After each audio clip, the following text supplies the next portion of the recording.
म्हणजे तिथं खूप विरळ लोकवस्ती होती. लोअर क्लासची किंवा ज्यांना गरज खरोखर दवाखान्याची आहे अशा लोकांच्या ठिकाणी दवाखाना चालू करायचा असं माझा एक उद्देश होता. कोविडमध्ये तर अनुभव आहेत.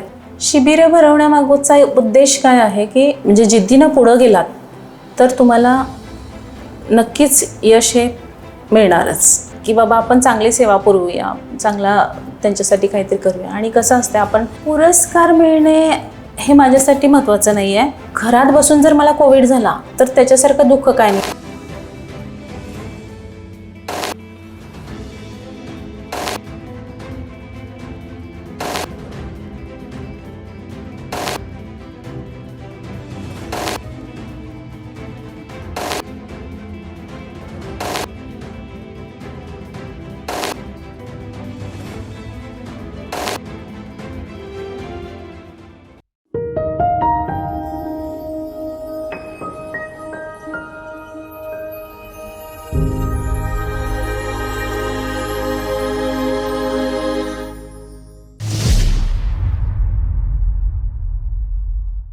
नमस्कार, मी सुरेखा. तारा न्यूजमध्ये आपल्या सर्वांचं मनापासून स्वागत. 8 मार्च जागतिक महिला दिन. या दिनानिमित्त आपण तारा न्यूजच्या माध्यमातून विविध क्षेत्रात कार्यरत असणाऱ्या महिलांशी संवाद साधतोय. आज आपल्यासोबत एक असंच व्यक्तिमत्व आहे. 2002 साली राजेंद्रनगर परिसरातून सुरू केलेला त्यांचा OPD पासूनचा प्रवास आज हजारो रुग्णांच्या विश्वासाचा आधार बनलाय.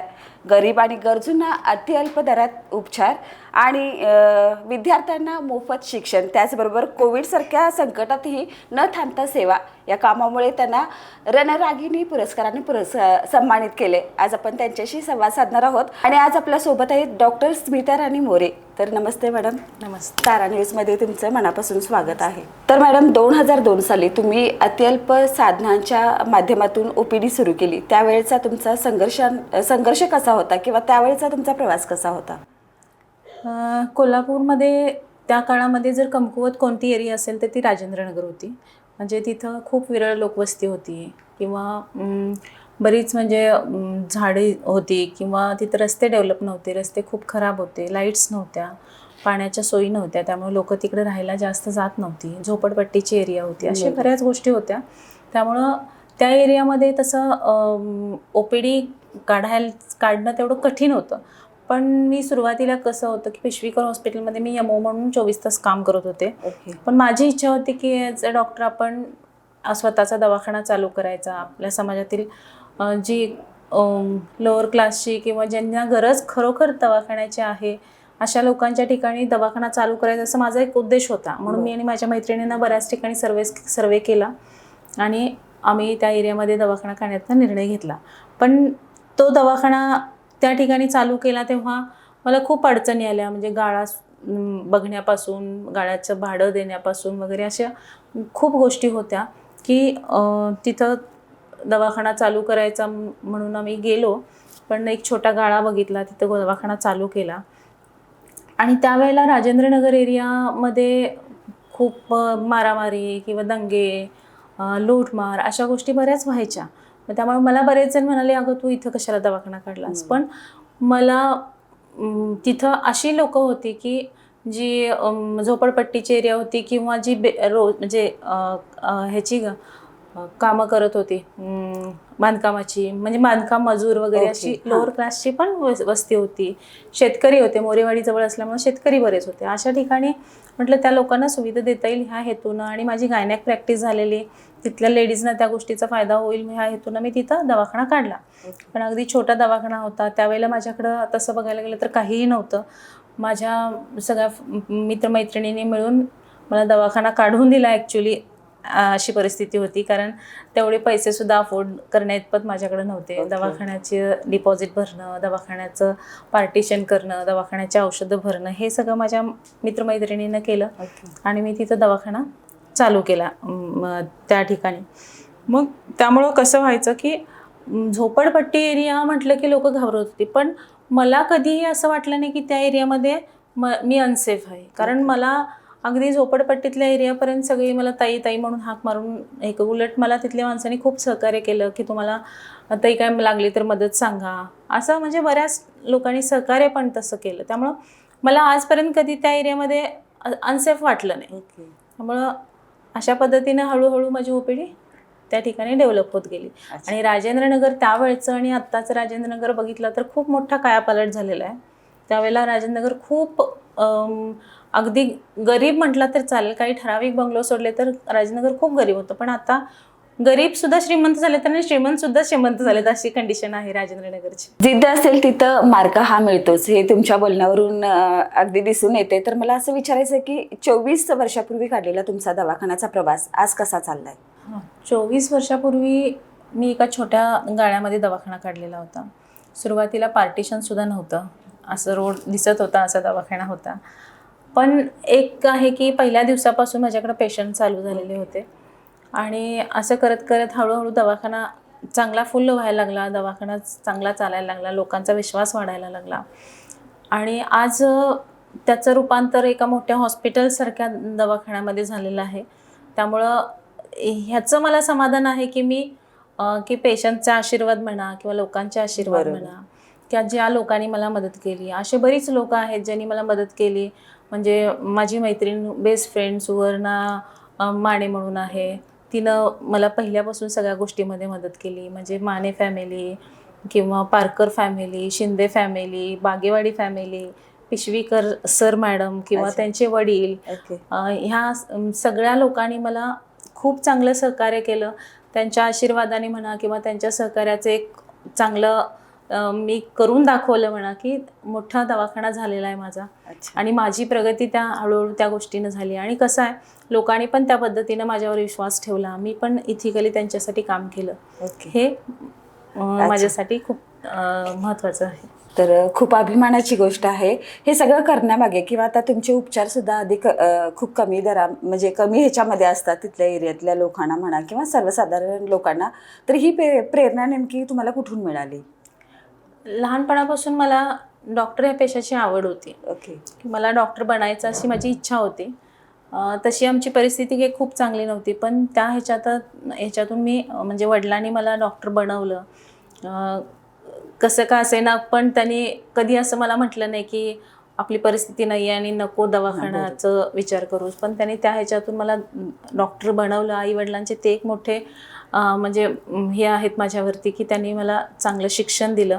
आणि त्या हेतूनं मला असं वाटत होतं की आमच्या घरची जशी परिस्थिती होती तशा लोकांना मला की बाबा आपण चांगली सेवा पुरवूया, चांगला त्यांच्यासाठी काहीतरी करूया. आणि कसं असतं, आपण जन्माला आलो म्हटल्यानंतर समाजासाठी आपण काहीतरी देणं लागतो.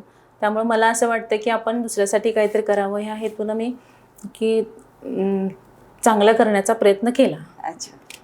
आता सामाजिक बांधिलकी जपणं खरंच गरजेचं आहे. तर तुम्ही अनेक विद्यार्थ्यांना दत्तक घेऊन त्यांच्या शिक्षणासाठी तुम्ही मदत करता. ही सामाजिक बांधिलकी करत असताना यामागे भावना काय होती नेमकी? शिक्षण हे सगळ्यात आत्ता सध्या महत्त्वाचं आहे. कारण कसं आहे की म्हणजे शैक्षणिक फी म्हणा किंवा शैक्षणिक साहित्य म्हणा, हे जर मिळालं नाही तर बरीच मुलं शिक्षण सोडतात, म्हणजे मध्येच डिप्रेशनमध्ये जातात. किंवा मला असं वाटतं की ह्या गोष्टीचं की फुल नाही फुलाची पाकळी आपल्याकडून इतरांना मदत व्हावी. किंवा एखाद्याची परिस्थिती नसते, त्याला तो पुढं जाण्याच्या ह्याच्यासारखा असतो पण तो पुढं जाऊ शकत नाही. त्यामुळं मला असं वाटायचं, म्हणून मी बऱ्याच शाळांमध्ये दप्तरं देणं, ड्रेस देणं किंवा त्यांना कॉम्प्युटर लागला किंवा काही साहित्य शाळेचं लागलं तर अशा खूप शाळांमध्ये, खूप संस्थांमध्ये मी दिलेलं आहे. की मला गरीब मुलांचं त्यासाठी खूप हे वाटतं की ती मुलं खरोखर जिद्दी असतात, काहीतरी करण्याची त्यांच्याकडे अपेक्षा असते, मग त्यांना आपण का नाही मदत करायची, ह्या हेतूनं मी त्यांना मदत केली. आता कोविडसारख्या काळात सगळे दवाखाने बंद होते आणि तुम्ही त्यावेळी लोकांच्या सेवेत होता. स्वतः एक हार्ट पेशंट असूनही तुम्ही लोकांची सेवा करत होता. तर त्यावेळेचा अनुभव तुम्ही कसा सांगाल किंवा काय अनुभव त्यावेळेचा आहे तुमच्याबरोबर? कोविडमध्ये तर अनुभव आहेत. म्हणजे ते असे प्रत्येक अनुभव सांगणं तर शक्यच नाही आहे, पण प्रत्येक पेशंट आणि प्रत्येक दिवस हा अनुभवाचा गेलेला आहे कोविडमध्ये. आणि काय होतं, कोविडमध्ये बरेच दवाखाने बंद होते म्हणजे त्यांचे बरेच प्रॉब्लेम होते. प्रत्येक घरामध्ये काही ना काहीतरी प्रॉब्लेम येते. जसे इतरांना प्रॉब्लेम येते तसे डॉक्टरांना पण बरेच प्रॉब्लेम होते. त्यामुळे बरेच दवाखाने काही ना काही कारणासाठी बंद होते. मग माझ्या डोक्यात विचार आला की आपण पण जर बंद करून हार्ट पेशंट आहे म्हणून जर घरात बसलो कोविड न होता तर मग लोकांना कोण बघणार. आणि बारीक सारी गोष्टींसाठी लोक काय हॉस्पिटलमध्ये जाऊ शकत नव्हते. अगदी मेजर असलं तरी सुद्धा माणसं घाबरायची की दवाखान्यात मोठ्या कसं जायचं. मला एक वाटत होतं की बाबा आपण त्या लोकांसाठी तरी आपण इथं थांबलं पाहिजे. की मला बरेच जण, माझा पुण्याचा भाऊ सुद्धा मला सांगितला की तू हार्ट पेशंट आहे, जाऊ नकोस. मी त्याला म्हटलं कोविड हा सगळीकडे पसरलेला आहे, तो कधी थांबणार आपल्याला माहिती नाही. दुसरी गोष्ट म्हणजे घरात बसून सुद्धा माणसं पॉझिटिव्ह होत आहेत. मग घरात बसून जर मला कोविड झाला तर त्याच्यासारखं दुःख काय नाही. मग मी म्हणणार की मी दवाखाना न करता मला घरात बसून झाला. दवाखाना चालू ठेवून जर कोविड झाला तर उलट मला ते बाबा निदान पेशंटची सेवा करताना तरी कोविड झाला असं माझ्या डोक्यात येईल. आणि मला असं मी स्वतः घाबरून घरात बसणं मला हे योग्य वाटलं नाही. त्यामुळं मी तरी इव्हन कोविडमध्ये एकही दिवस सुट्टी न घेता किंवा हाफ डे सुट्टी असायची पूर्वी माझी, त्यावेळी सुट्टी न घेता कोविड दवाखाना चालू ठेवला होता. अच्छा. त्यामुळे माझं हे होतं की आता सीमेवर सैन्य म्हणजे आपले हे लढायला जातात, लष्करी सैनिक, आणि ते काय विचार करतात की आपल्या घरात आपण गेलो तर काय होते, पण ते करतातच ना देशासाठी सेवा. मग आपण अशा महामारीमध्ये घरात बसून इतरांना सेवा न देणं हे चुकीचं आहे. ह्या हेतून मी कोविडमध्ये दवाखाना चालू ठेवला. ओके. आता तुम्ही कोविड सारख्या काळातही खूप छान काम केले, तर आता तुम्ही विद्यार्थ्यांना मदत करता किंवा त्यांच्या भविष्यासाठी शिबिर वगैरे भरवता, यातून तुम्हाला कोणतं समाधान मिळते? शिबिरं भरवण्यामागचा उद्देश काय आहे की शिबिरामध्ये आपण सगळ्याच गोष्टी घेऊन जाऊन शिबिरं करू शकत नाही. अगदी अल्प सामुग्री असते आपल्याकडं. पण त्याचा उद्देश काय असतो की शिबिरामध्ये एखाद्या माणसाला समजा बऱ्याचदा एखाद्याला BP बघितलेलं नसतं किंवा एखाद्याला शुगर बघितलेली नसते, कारण ते घाबरून बघत नाही. मग शिबिर म्हटलं की हा बघूया चला असं होतं आणि ते बघितलं जातं. आणि एखाद्याचा BP आता असं एकदा झालेलं आहे की मी एका संस्थेमध्ये शिबिर घेतलं की सगळ्यांचं कामगारांचं BP बघायचं असं, आणि त्याच्यात एकाचा BP 220/120 होता आणि तो हा एकदम हाय BP. मग त्याला तो कधीही त्रास होऊ शकतो ना, म्हणजे त्या माणसाला कधी त्रास होईल सांगता येत नाही. त्यांना पटकन मी हॉस्पिटलाइज केलं, त्यांचा BP खाली आणला, तो माणूस व्यवस्थित झाला. मग तोच जर त्यांना BP बघितलाच नसता तर त्याला इमर्जन्सी काहीतरी झालं असतं. मग किंवा धनुर्वादाच्या इंजेक्शनची शिबिरं मी करत होते. धनुर्वादाचं इंजेक्शन कसं लोक स्वतःहून जाऊन घेत नाहीत हॉस्पिटलमध्ये. शिबिर असलं की माणसं आवर्जून येतात हे घ्यायला. किंवा शाळांमध्ये मी हे केले, म्हणजे चेकअपचे शिबिरे केले, म्हणजे लहान मुलांचे शाळांमध्ये करत होते. म्हणजे दरवर्षी म्हणजे करते लहान मुलांच्या शाळामध्ये. तिथं कसं होतं की लहान मुलांना काही प्रॉब्लेम असते, एखाद्याला हार्ट प्रॉब्लेम लहानपणी असतो पण तो लक्षात येत नसतो. अशा वेळेला आपण त्यांना सल्ला देऊ शकतो की बाबा तुम्ही नंतर एखाद्या फिजिशियनला दाखवून घ्या. म्हणजे त्या बाबतीत त्यांचे आई वडील अगदीच हे असतात, अननोन असतात, म्हणजे त्यांना काहीच माहीत नसतं.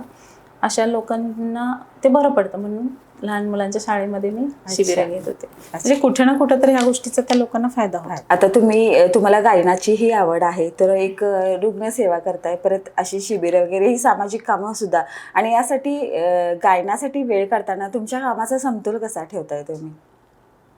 गाणं तर मी 24 तास ऐकत असते.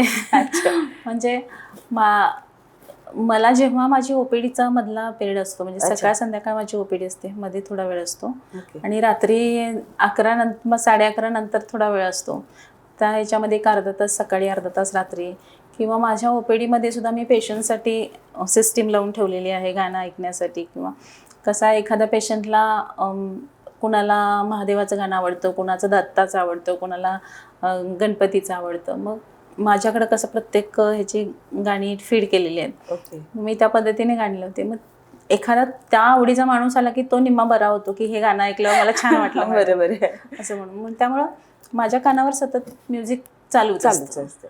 त्यामुळं मी ह्या ह्याच्यातूनच छंद जोपासते. अच्छा, आता 8 मार्च हा जागतिक महिला दिन म्हणून सर्वत्र साजरा केला जातो. 8 मार्च महिला दिन साजरा केला जातोय, काय वाटते, म्हणजे हा 8 मार्च साजरा करता त्याच्या मागं तुमची भावना काय आहे? ॲक्च्युली कुठलेही दिन साजरे करणं ह्या मागचा हेतू काय असतो?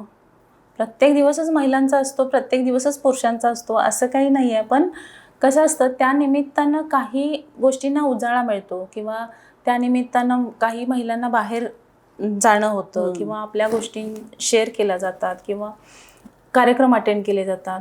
महिलांना रोजच काय कुठं जावं म्हटलं तर मिळत नाही, मग तो दिवस त्यांनी रिझर्व ठेवलेला असतो की त्यासाठी आपण जायचं. असं त्या पाठीमागचा त्या महिला दिनाचा उद्देश असतो की त्या निमित्तानं महिला काहीतरी करू शकतील, किंवा महिला दिनानिमित्त काही कार्यक्रम चालू होतात किंवा काही उद्योगधंदे ते महिलांसाठी चालू होतात, त्यानिमित्तानं त्यांना तो प्रवाह मिळतो की पुढे जाण्यासाठी. बरोबर.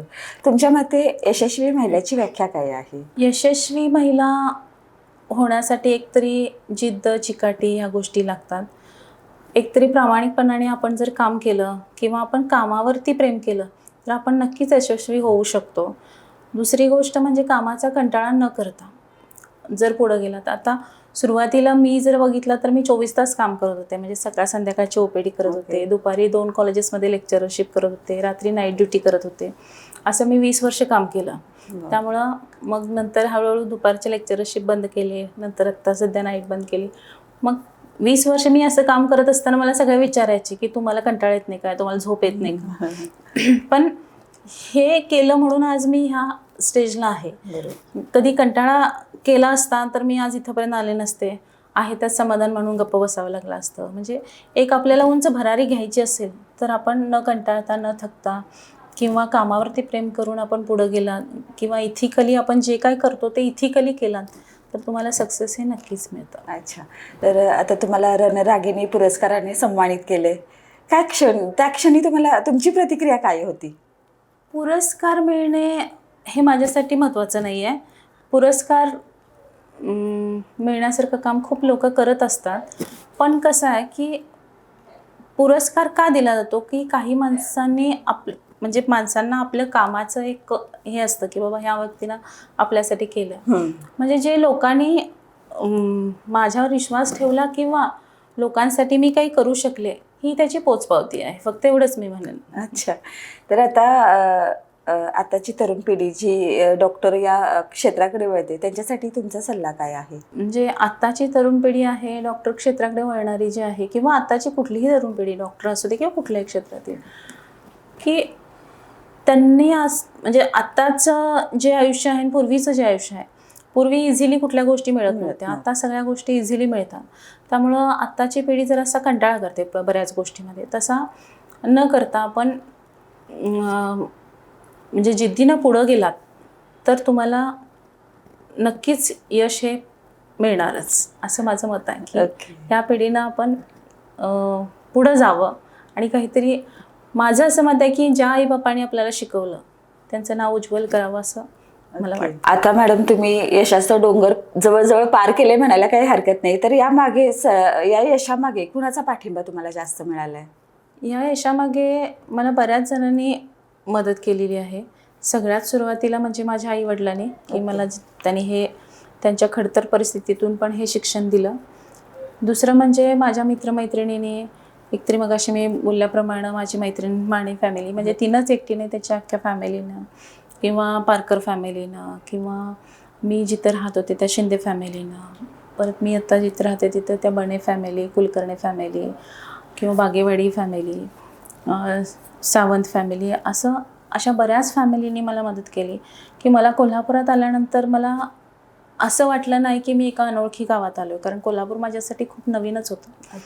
आणि मोस्टली पिशवीकर हॉस्पिटलमधल्या म्हणजे सर मॅडमनी किंवा स्टाफनी किंवा सरांच्या वडिलांनी, बाबांनी, अशा ह्या खूप साऱ्यांनी मला जी मदत केली. प्रत्येक स्टेपला मला काही ना काहीतरी अडचणी येत गेल्या, मी त्या पार करत गेलो, कुणी ना कुणी मला मदत करत गेलं. तर हे माझ्यासाठी खूप महत्त्वाचं होतं, कारण पुढं जायला कुणीतरी सपोर्ट करावा लागतो किंवा कोणीतरी पुशअप करावं लागतं, अडचणीमध्ये कोणाची तरी मदत घ्यावी लागते. अशा खूप जणांनी मला मदत केली, त्यामुळे मी आज इथंपर्यंत आलेली आहे आणि माझ्या ज्या डॉक्टरी पेशाचं हे सार्थक झालेलं आहे. तर आज आपण डॉक्टर स्मिता राणी मोरे यांच्याशी संवाद साधला आणि खरंच जिद्द असेल आणि समाजाप्रती बांधिलकी असेल तर आपण छोट्या यशातूनही मोठ्या यशाकडे जाऊन पोहोचू शकतोय. याचं ज्वलंत उदाहरण म्हणजे स्मिता राणी. तर आज त्यांनी दिलेला महिलांसाठीचा संदेशही खूप महत्त्वाचा आहे आणि जिद्द असेल तर आपण यश हे नक्कीच आपलं आहे. तर मॅडम तुम्ही आज तारा न्यूजला भेट दिली त्याबद्दल खूप खूप धन्यवाद आणि तुमच्या पुढच्या वाटचालीसाठी तारा न्यूजकडून शुभेच्छा. आभारी. थँक्यू.